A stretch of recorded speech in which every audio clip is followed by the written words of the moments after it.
Y les quiero comentar algo muy interesante. Cuando ustedes y yo estudiamos medicina, bueno, no sé cuándo estudiamos medicina ustedes, pero todavía en las universidades, que yo creo que ya no se utiliza, espero, pero a nosotros, a mí, por ejemplo, me enseñaron de que tienes que dar el medicamento PRN, por razón necesaria. O sea, cuando te duela, te pones el medicamento. Hoy en día eso ya no se utiliza. Tenemos que dar el medicamento con horario.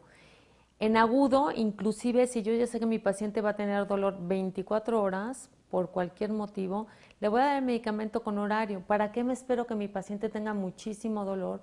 Porque entonces lo que va a pasar es que va a ser picos y valles de dolor. Entonces, la regla general para tratar dolores con horario, siempre y cuando yo sepa que va a tener dolor, aunque sea las próximas 24 horas. Entonces, aquí está el ejemplo.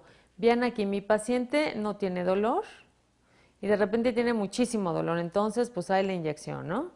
Y entonces como voy a utilizar mucho medicamento voy a tener efectos secundarios indeseables. Luego mi paciente no tiene dolor y me voy picos y valles y esto es cuando doy mi medicamento por razón necesaria. Mi paciente en algún momento va a tener mucho dolor y va a tener efectos secundarios indeseables. ¿Qué pasa si yo le doy el medicamento con horario? Que es lo que hacemos los médicos que manejamos dolor. Mi paciente no va a tener dolor porque yo me voy a anticipar. Por lo tanto, no va a tener efectos secundarios indeseables. Le voy a dar el medicamento con horario, a dosis bajitas. ¿Y qué pasa si entre toma y toma mi paciente tiene dolor? Por ejemplo, te toma cada 8 horas y a las 4 horas ya tiene dolor. Ahí es cuando yo voy a empezar a utilizar el medicamento por razón necesaria, solo como rescate. Por lo tanto, tengo que dar mi medicamento con horario. ¿Para qué? Para prevenir que el dolor recurra. Siempre evaluar la vía de administración.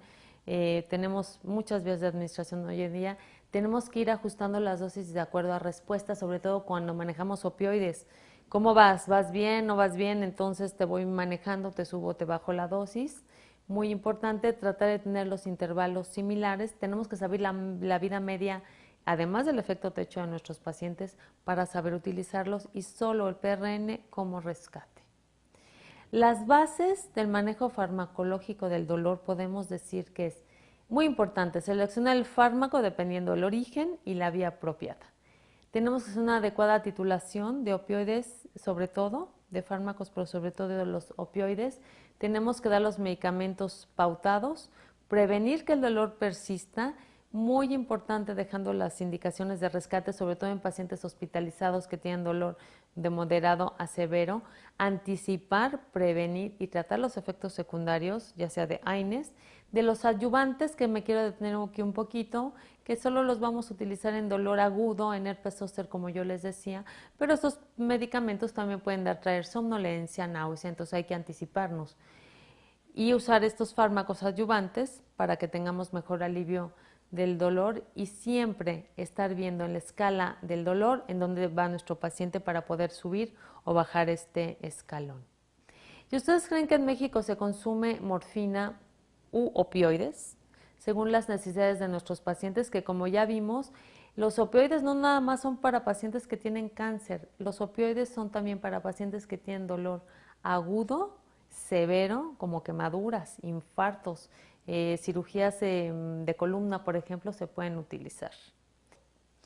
Como ustedes pueden ver, el consumo per cápita de morfina en el mundo pues es bastante razonable. Por ejemplo, Dinamarca, Canadá, son países que lo utilizan de una manera frecuente. Y vean nada más México dónde está. México, estamos aquí. En México no se consume la morfina. ¿Y saben por qué? Porque no hay ni morfina ni otros opioides, porque no hay la cultura de lo que es el alivio del dolor. Existen muchas barreras, colegas, en lo que es el alivio del dolor. ¿Saben cuál es una? Primero, que se evalúa inadecuadamente el dolor. Otro, la actitud del personal, ¿no? Oye, pues le voy a dejar prescrito morfina y si es un niño, ay, no le pongas, dice la enfermera a veces, se va a hacer adicto el niño. Entonces, esta es la actitud, o a veces yo le digo a un paciente, le tenemos que dar morfina a su familiar y no quieren, entonces es la actitud, la administración inapropiada. ¿Y saben qué es lo fundamental? La receta. La receta es una barrera en el alivio del dolor. Recordemos siempre, siempre en la receta poner el nombre de nuestro paciente, porque eso es un error que hacemos nosotros. Poner el nombre del paciente y la fecha del paciente. la fecha de la consulta del paciente. ¿Por qué? Porque luego decimos al paciente, regresa en un mes y resulta que el paciente dice, oye, no sé ni cuándo vi a la doctora, al doctor. ¿Y qué tal que estamos viendo a varios pacientes de la misma familia y no tiene nombre la receta y creen que es de algún familiar y no es de ellos? Muy importante, si es niño, kilogramos de peso al día, importantísimo. Y por ejemplo, otra vez me vino a ver una paciente y me dice, oh, es que fui a ver a un colega tuyo y me puso a tomarme 3 al día y no se me quitó. Literal, la paciente se tomó 3 al día juntas. No, tenemos que poner cada 6 horas, cada 8 horas, cada 12 horas y por cuánto tiempo. Y muy importante, y esto sí yo quiero hacer difusión, aprovechando este foro, poner un sello de no cambiar esta receta. Hoy en día, con lo que está pasando en nuestro país, yo creo que en el mundo, de que uno llega al médico, el paciente más bien llega a la farmacia y le quieren cambiar la receta. Entonces, muy importante, si nosotros estudiamos medicina, si nosotros somos médicos, nosotros sabemos qué medicamento necesita nuestro paciente, entonces pongan ahí no cambiar esta receta porque nadie más que ustedes y yo sabemos que es lo mejor para nuestros pacientes. Y bueno, ¿por qué no se trata también? Porque no, el dolor, porque no se le da el analgésico adecuado, las combinaciones que hacemos no son las adecuadas, la opofobia y como yo les decía, la falta de horario regular y efectos adversos. Avísenle a sus pacientes, los pacientes son muy nobles, nada más avísenle qué es lo que les va a pasar.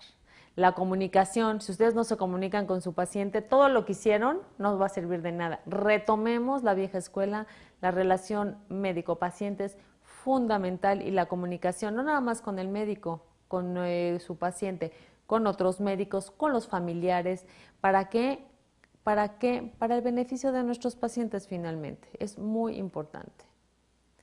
Y aquí está un ejemplo de lo que es una mala comunicación o de que nosotros no hacemos bien las recetas y aquí dice en la caricatura, aquí dice una cucharadita 300 veces al día, ¿no? Y es lo que le quiere dar. Nosotros, por favor, tenemos que anotar muy bien nuestras recetas y comunicarnos con nuestros pacientes. ¿Y los pacientes tienen derecho a que se les maneje el dolor? Claro que sí. Ustedes y yo y todos en este país y ya en este planeta tenemos derecho. Tenemos la obligación nosotros de informar y evaluar a nuestro paciente de una manera adecuada.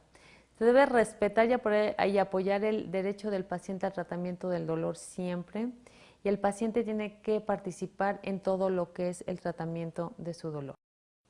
Y como conclusión podemos decir nosotros que como el dolor es subjetivo debemos siempre de creer en el dolor de nuestros pacientes. Tenemos que considerar que el dolor es total y tomar en cuenta todas las variables. Tenemos que hacer una buena evaluación clínica para identificar el origen del dolor. Tenemos que hacer el diagnóstico certero y, por supuesto, dar el tratamiento adecuado. Y tenemos que tomar en cuenta todas las opciones de tratamiento que tengamos y no nada más las farmacológicas. Tenemos que trabajar en equipo, tenemos que tener una muy buena relación médico-paciente para que se cumpla el objetivo que es el alivio del dolor de nuestros pacientes. Agradezco mucho al Instituto Nacional de Educación Médica Continua por haberme invitado para participar en este diplomado. Yo soy la doctora Sara Bistre, miembro del Centro Médico ABC, profesora de la Universidad del Valle de México y expresidenta de la Asociación Mexicana para Estudio del Dolor. Muchas gracias.